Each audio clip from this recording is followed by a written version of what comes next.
తిరుమల పరకామణిలో కానుకల లెక్కింపు ప్రక్రియను సమూలంగా ప్రక్షాళించాలని ఏపీ హైకోర్టు ఆదేశించింది.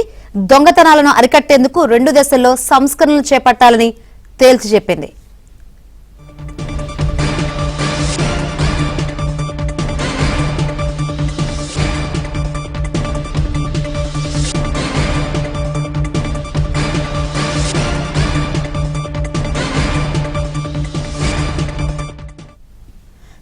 తిరుమల పరకామణిలో కానుకల లెక్కింపు ప్రక్రియను సమూలంగా ప్రక్షాళించాలని ఏపీ హైకోర్టు ఆదేశించింది.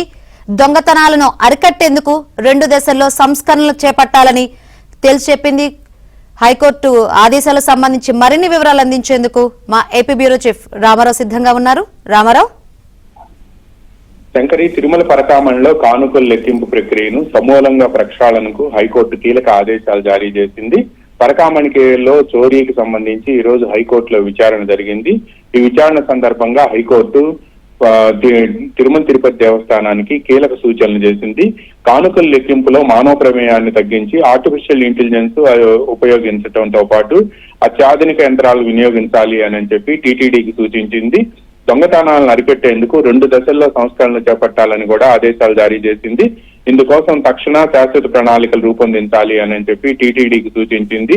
హుండీ సీలింగు, రవాణా, లెక్కింపు విషయంలో తక్షణం చేపట్టాల్సిన భద్రతా చర్యలపై 2 వారాల్లో నివేదిక హైకోర్టుకు సమర్పించాలని చెప్పి హైకోర్టు టీటీడీకి ఆదేశాలు జారీ చేయడంతో పాటు ఇరువురు న్యాయవాదులకు కూడా సూచించింది. శాశ్వత సంస్కరణలో భాగంగా కానుకలను వర్గీకరించడం, విదేశీకరించని గుర్తించేందుకు ఆర్టిఫిషియల్ ఇంటెలిజెన్స్ ను ఉపయోగించడం, విలువైన లోహాలను వేరు చేసి అత్యాధునిక వ్యవస్థను ఏర్పాటు చేయాలని కూడా సూచించింది. దీనిపై 8 వారాల్లోపు ముసాయిదా రూపొందించి కోర్టుకు ముందు ఉంచాలి అని చెప్పి కూడా ఆదేశాలు జారీ చేసింది.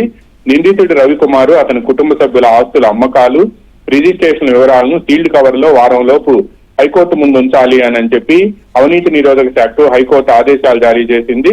తదుపరి విచారణను డిసెంబర్ 26వ తేదీకి హైకోర్టు వాయిదా వేసింది. Shankari. Right, thank you Ramarao.